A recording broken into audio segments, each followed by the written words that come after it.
Hi friends, कैसे हैं आप सभी। आपको हम मिले हैं आज के इस पार्ट 3 पे, जो कि synthetic clothing material and polymer class 8 के केमिस्ट्री के फर्स्ट चैप्टर का पार्ट 3 पार्ट फर्स्ट इस चैप्टर का और पार्ट सेकंड का वीडियो बन चुका है, जो कि आपको डिस्क्रिप्शन में लिंक है।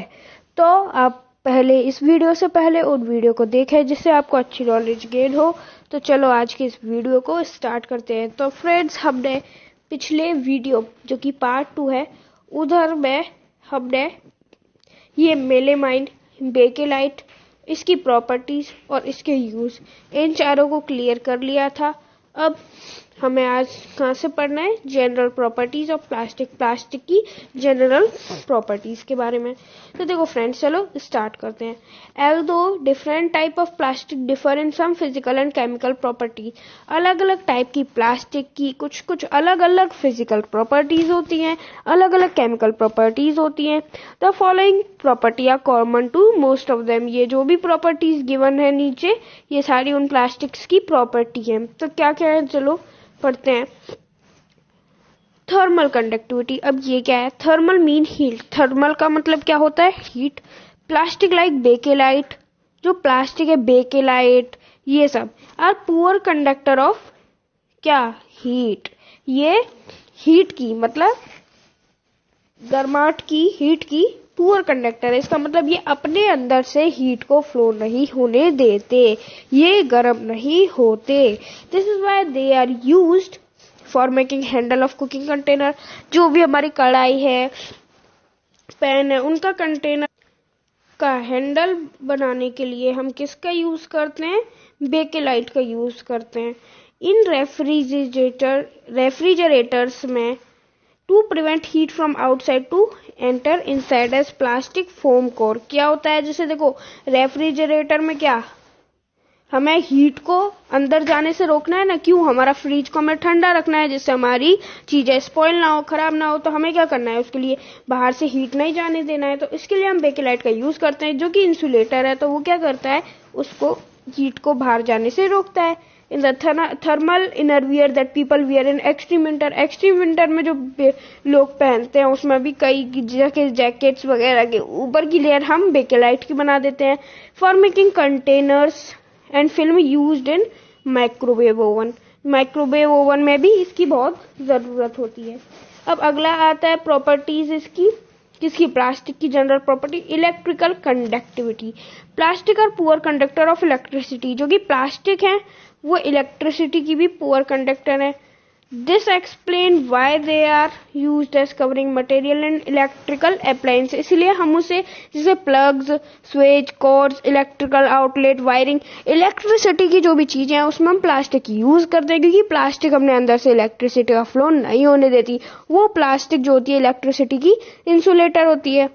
अब सॉल्युबिलिटी इन वाटर, प्लास्टिक और इंसॉल्युबल इन वाटर। कभी आपने देखा है कि प्लास्टिक को वाटर में डाला है, प्लास्टिक घुल गई ना, तो प्लास्टिक क्या है, वाटर में इंसॉल्युबल है। फॉर दिस रीजन बोतल, bucket and container made of plastic are use for storing water and plastic tumbler and cup for drinking water. इसलिए हम जो कप्स में पानी पीते हैं, ग्लास में जो भी हम बोटल्स बनाते हैं, वो प्लास्टिक की बनाते हैं। क्यों, देखो दूसरा तो, पहली बात तो कि वो सॉल्युबल नहीं होती, इनसॉल्युबल है, पानी को कुछ भी नहीं होगा। और दूसरा कि वो हमारी हीट इंसुलेटर है। यदि हम उसमें ठंडा पानी ले जाएंगे तो वो पानी को गर्म नहीं होने देंगी, और यदि हम उसमें गर्म पानी भर के ले जाएंगे तो वो उसकी हीट को बाहर नहीं जाने देगी। अब अगला आता है हमारा इफेक्ट ऑफ फ्लेम, कि प्लास्टिक पर इफेक्ट ऑफ फ्लेम मतलब हमारी जो आग है, फ्लेम है, उसका क्या असर होता है। Plastic polybag melt on accidentally coming in contact with a hot pan, जो प्लास्टिक है वो एक मतलब जैसे गरम पैन पर एकदम लग जाए तो क्या हो जाता है, वो तुरंत मेल्ट हो जाती है। This happen because plastic are inflammable, ये इसलिए होता है क्योंकि प्लास्टिक इनफ्लेमेबल है। वो प्लास्टिक कभी भी ऐसे आपको प्लास्टिक में आग लगते हुए नहीं दिखेगी। वो आप जैसे ही माचिस की तीली से जैसे भी प्लास्टिक पे लगाओगे, प्लास्टिक तुरंत ही मेल्ट हो जाएगी। अब प्लास्टिक की नॉन रिएक्टिविटी के बारे में देखते हैं। Plastic do not react with air, water, unlike metal they do not crore it. Plastic air water कोई भी चीज से रिएक्ट नहीं करती और मेटल की तरह वो करोड भी नहीं होती। Thus they're use as storage container, इसलिए उसे स्टोरेज कंटेनर्स में यूज करते हैं। In which a variety of material including chemical can be store, इसलिए प्लास्टिकों में केमिकल वगैरह को ही स्टोर किया जाता है। क्यों? क्योंकि केमिकल से तो प्लास्टिक रिएक्ट करेगी नहीं, तो हमें क्या है फायदा है बहुत, क्योंकि प्लास्टिक तो रिएक्ट कर ही नहीं रही तो हम केमिकल ही प्लास्टिक में रख देते हैं। Plastic are light, durable, strong and can be moulded into desired shape and size. Plastic light होती है, स्ट्रॉन्ग होती है, ड्यूरेबल होती है और उसे हम कोई सी भी शेप और साइज में मोड़ सकते हैं, कोई सी भी उसको शेप और साइज दे सकते हैं। कैसे? ये सिर्फ अभी बात हो रही है एक तो थर्मोप्लास्टिक की, उसे तो हम बार बार मेल्ट करके दे सकते हैं, पिछले पार्ट 1 या पार्ट 2 में हम बता चुके हैं इसे। और थर्मोसेटिंग प्लास्टिक, जिसे हम एक बार शुरुआत में हमारी डिजायर्ड शेप दे सकते हैं। अब आता है जनरल कैरेक्टरिस्टिक ऑफ प्लास्टिक। पहले तो हमने क्या पढ़ा है? General properties. अब हमारा आता है कि जनरल कैरेक्टरिस्टिक ऑफ प्लास्टिक। तो plastic can be easily moulded, plastic को आसानी से हम कोई सी भी शेप दे सकते हैं। Following are the characteristic of plastic, जो नीचे ये सारी दी गई हैं, ये सारी क्या है? प्लास्टिक की कैरेक्टरिस्टिक है। तो क्या है? Chemical resistance, plastic are hardly affected by strong chemical such as acids. पहली तो केमिकल रेजिस्टेंस होती है प्लास्टिक को, एसिड से कोई भी नुकसान नहीं होता, और अल्कली से भी। अल्कली क्या होता है? बेस होते हैं जो कि वाटर सोल्यूबल होते हैं। Contrary to it, all natural fibers such as cotton, wool, silk, wood, cellulose are affected by it. और इसी के चलते आप ये भी देख सकते हैं कि कॉटन, वूल, ये सारे नेचुरल फाइबर क्या होते हैं? मतलब ये क्या है चैप्टर से? प्लास्टिक्स पे ही थोड़ी है, सिंथेटिक क्लॉथिंग मटेरियल भी है ना। तो देखो इसमें दोनों चीजों का जिक्र किया गया है कि प्लास्टिक तो स्ट्रॉन्ग केमिकल एसिड वगैरह से नहीं इफेक्ट होती, और जो हमारा चैप्टर दूसरी चीज पे भी है जो पहले हम वीडियोस पे बना चुके हैं, शुरुआत का चैप्टर है कि कपड़ों पे जैसे कॉटन, वूल, ये सारे पॉलीमर्स हमारे इन पे जो एसिड्स है उनका इफेक्ट हो जाता है। तो है ना प्लास्टिक काम की। Weather resistant, plastic are non biodegradable, plastic non biodegradable, इसका मतलब वो माइक्रो ऑर्गेनिज्म उस पर कोई असर नहीं कर पाते।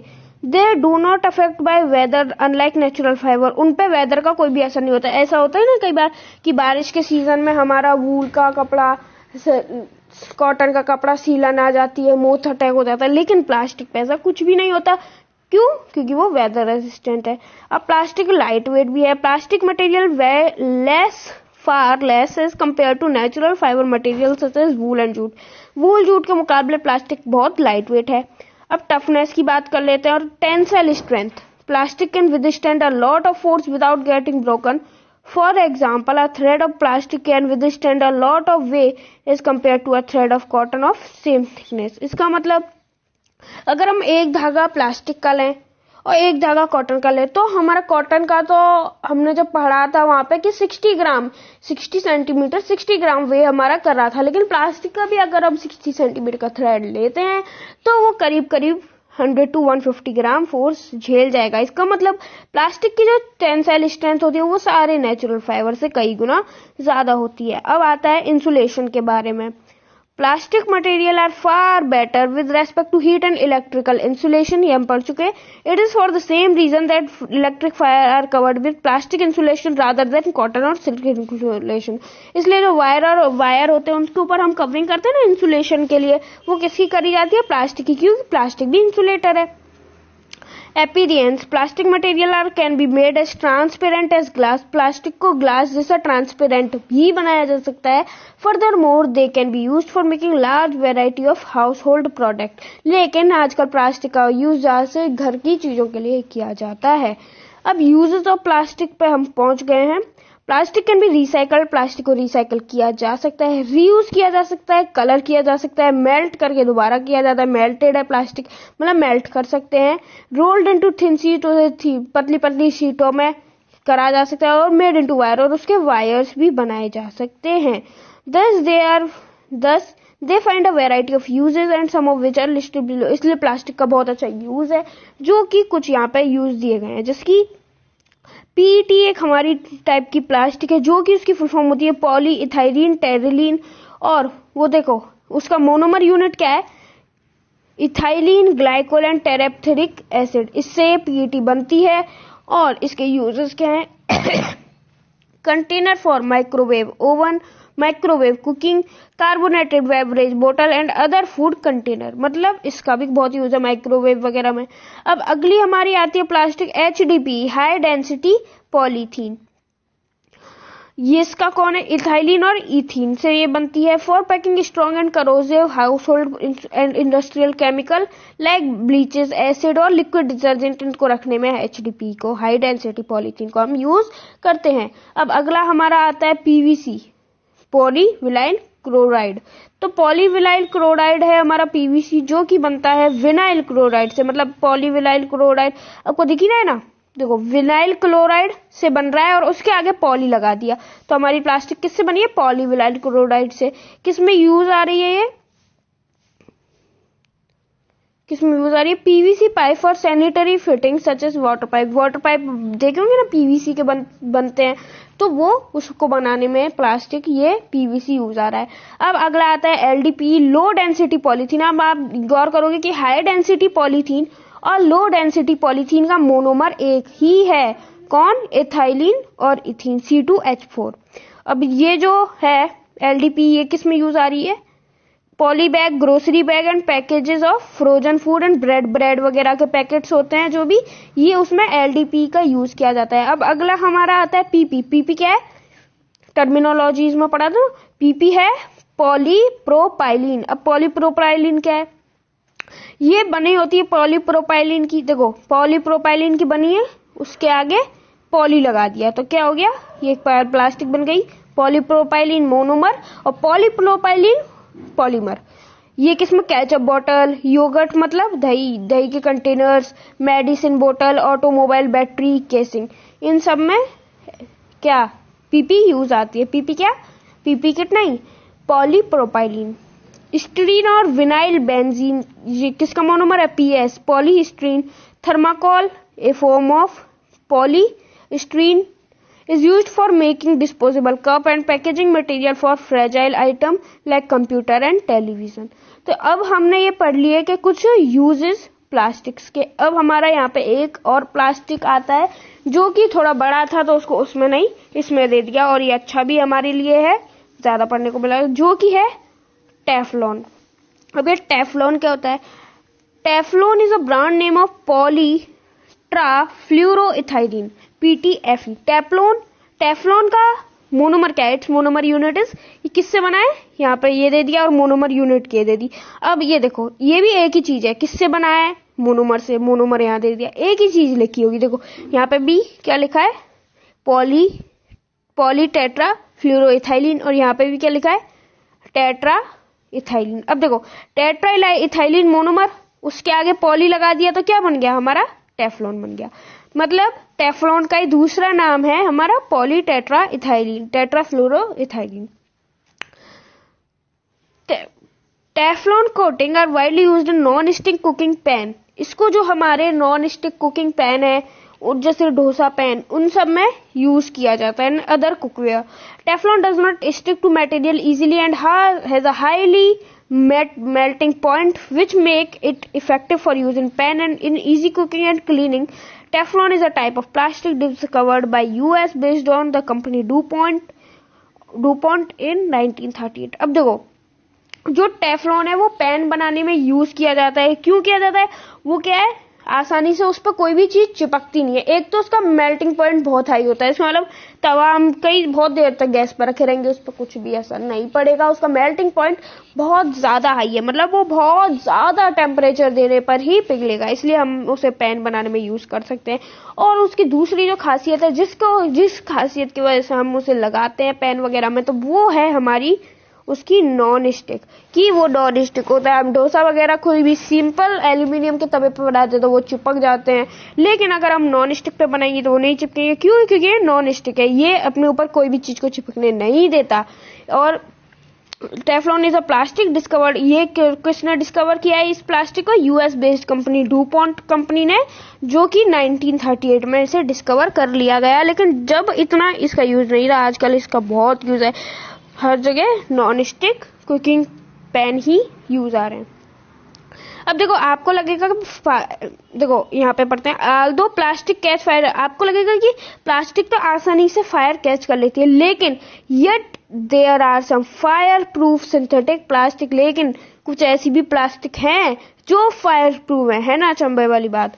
लाइक मेलामाइन, जो मेलामाइन हमने पढ़ा था वो फायर प्रूफ है। कभी भी आपकी मेलामाइन की कोई प्लेट हो तो उसमें आग लगा के देखना, कितनी आग में पकड़ रख देना, लेकिन वो काली हो जाएगी, लेकिन कभी भी जलेगी नहीं।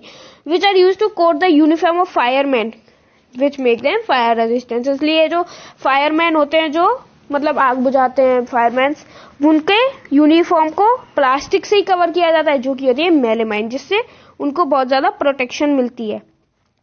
अब बोला था कि लास्ट में क्या पढ़ेंगे, बायोडिग्रेडेबल और नॉन बायोडिग्रेडेबल वेस्ट। तो टाइप ऑफ वेस्ट पे हम आ गए हैं, जो कि है बायोडिग्रेडेबल वेस्ट और नॉन बायोडिग्रेडेबल वेस्ट। अब देखो, waste material which can be decomposed into simple and less harmful substance through natural process like action of micro organism are called simple biodegradable waste. जो अब इसको समझाने की जरूरत नहीं है, जो भी माइक्रो ऑर्गेनिज्म के द्वारा हमारा डिकम्पोज करा जा सकता है उसे हम कहते हैं biodegradable waste. Different biodegradable waste take different time to degenerate. Some example दिए गए हैं, जैसे कि कॉटन क्लॉथ है, आप उसको मिट्टी में दबा दोगे जिसमें अच्छे माइक्रो ऑर्गेनिज्म हुए तो 2 to 5 मंथ में पूरा डिकम्पोज हो जाएगा। अगला है वूलन क्लॉथ, अगर उसको आप गाड़ोगे दबाओगे तो वो 1 ईयर में लगभग हो जाएगा डिकम्पोज। अगला है किचन वेस्ट, 1 to 2 वीक्स में डिकम्पोज हो जाएगा। अगला है पेपर हमारा 10 to 30 डेज में ही डिकम्पोज हो जाएगा। और अगला आता है वुड हमारी 10 to 15 ईयर्स, साल, ये साल है, 10 to 15 ईयर में हमारी वुड पूरी डिकम्पोज हो जाएगी। अब non biodegradable waste material which are not easily decomposed by natural resources, मतलब जो माइक्रो ऑर्गेनिज्म के द्वारा नहीं डिकम्पोज किए जा सकते, वो है हमारा non biodegradable waste. Metal can like those of tin aluminium take 100 to 50 year to degenerate. Plastic bag take several year to degenerate. जो हमारी प्लास्टिक्स है, मेटल टिन है, एल्यूमिनियम है, इनको 100 से 500 साल भी लग जाते हैं डीजनरेट होने में, और कोई तो ऐसी होती है जो होती नहीं है। अब देखो, अब हमें पढ़ना है problem associated with plastic disposal. देखो, प्लास्टिक हमें इतनी उसकी खूबियां पढ़ी, लेकिन उसमें डिसएडवांटेज भी हैं। Despite of many different uses of plastic, there are environmental health hazards associated with disposal. अगर उसे डिस्पोज करते तो उसमें हमारा बहुत नुकसान है, बहुत सारी प्रॉब्लम्स है। क्या? This is because plastic are non biodegradable, plastic non biodegradable है, i.e. that is they cannot be decomposed by microorganism. Accumulation of plastic is considered a serious problem because most of the method used to dispose them result in some type of pollution to the environment. जो भी हमने आज की तकनीक बनाई है जिससे plastic को डिकम्पोज कर पाए, तो लेकिन वो हम कर तो नहीं है, लेकिन क्या उससे हमारे एनवायरमेंट में बहुत पोल्यूशन हो रहा है। आदमी की उम्र हर समय कम होती जा रही है। अब देखो, ये हमारा दे रखा है पूरा प्लास्टिक के बारे में। If plastic are buried in soil they can not be decomposed by micro organism, this prevent rain water from seeping into earth. अब प्लास्टिक ऊपर इकट्ठा होते जाएगी तो नीचे पानी थोड़ी ही जाएगा, अर्थ में रेन वाटर है जो, तो वाटर रिमेन और अर्थ सरफेस फोमिंग मडी पडल। उससे क्या होता है, वो मडी हो जाती है सरफेस, बहुत पानी नीचे जाता नहीं है, जो क्लेई सॉइल भी बन सकती है। मतलब प्लास्टिक का एक्यूमुलेशन ज्यादा है तो उधर ना तो कोई पौधा अच्छे से उग पाएगा, सारी मिट्टी खराब, हमारा बहुत ज्यादा पोल्यूशन हो गया। This also effect plant growing in the area as they do not get enough water from soil.